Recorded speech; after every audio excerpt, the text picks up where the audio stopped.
তোর ছেলেকে ভূত ধরেছে? হ্যাঁ রে লাজ্জা, আমার এখন পরিষ্কার মনে পড়েছে। কালকে রাত্রিবেলায় আমি ফাটার পিছন করতে করতে যাচ্ছিলাম, তারপর আমি নিজের চোখে দেখলাম রে ফাটা একটা পেতনির রূপ নিল।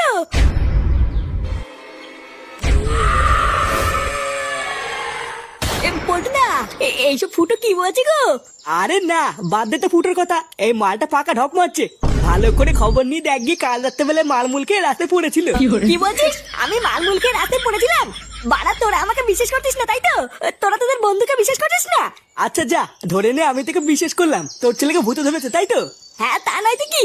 আমি কি তোদেরকে মিথ্যা বলছি নাকি? ভালো করে ভেবে নে, পরে কথা ঘুরালে কিন্তু কপালে কষ্ট আছে। হ্যাঁ রে ফুটো, মিথ্যা বলছিস না তো? বাড়া, আমি যদি মিথ্যা বলে থাকি, ভগবান করে যেন আমার বানটা খসে পড়ে যায়। দাঁড়া, ফুটো মিথ্যা বলছে না সত্যি বলছে সেটা একটা জায়গায় গেলেই প্রমাণ হয়ে যাবে। কোথায় গো পল্টুদা? গ্রামের নিতাই পণ্ডিতের কাছে গেলেই সব বেরিয়ে যাবে, কোনটা সত্যি আর কোনটা মিথ্যা। হ্যাঁ হ্যাঁ, তাই চল তাই চল।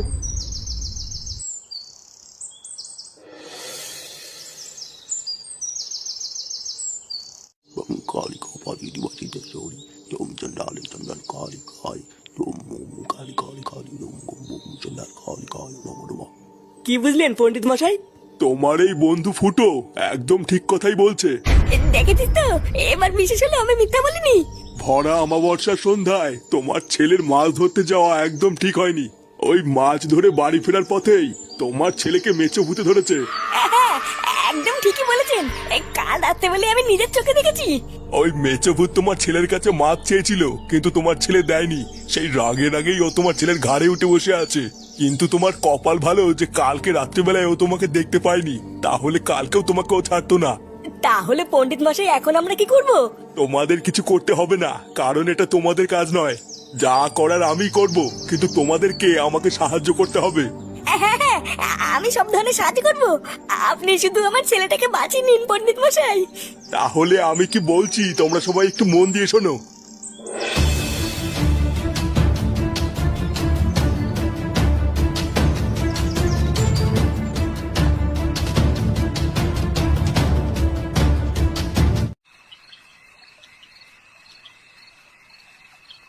এই গিন্নি, কই গো গিন্নি? আরে রাত হয়েছে তো, খেতে দাও।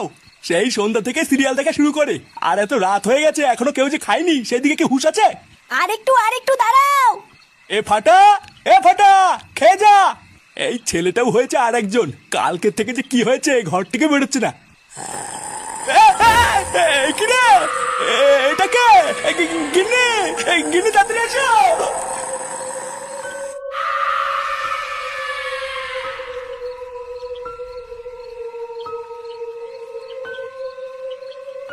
দাদা, আমি সাধক নিতাই পণ্ডিত থেকে বলছি। যদি নিজের ভালো চাস তো এই বাচ্চার শরীর থেকে চলে যা। চলে যাবো রাস্তা থেকে, না হলে তোকে মেরে তোর লাশের উপর দিয়ে যাবো। তোর এত বড় সাহস, তুই কার সামনে দাঁড়িয়ে কি বলছিস জানিস? আমি তোকে শেষবারের জন্য বলছি, এই বাচ্চার শরীর থেকে তুই চলে যা, না হলে এর ফল ভালো হবে না। তুই আমার কিচ্ছু করতে পারবি না, কিচ্ছু না। এবার তুই দেখ আমি কি করি। আমার রাস্তায় যে আসবে সে মরবে। তুদির ভাই, আমার ছেলেকে তুই বস করে কি ভেবেছিস? তুই বেঁচে যাবি? আজকে তুই শেষ। তোরা কেউ আমাকে আটকাতে পারবি না, কেউ না। ক্রিং ক্রিং ছট, মেচো ভূতের পুঙ্গা মারা যা ফটফট। এনে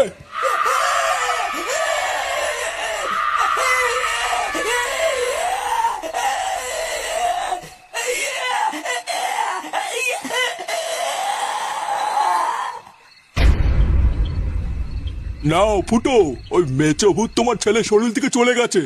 আরো কোনোদিন তোমার ছেলের ধারে কাছেও আসবে না। তুমি আর কোনো চিন্তাই করো না। যাও, এবার তুমি তোমার ছেলেকে নিয়ে ঘরে ফিরে যাও। আচ্ছা ঠিক আছে ঠাকুর মশাই।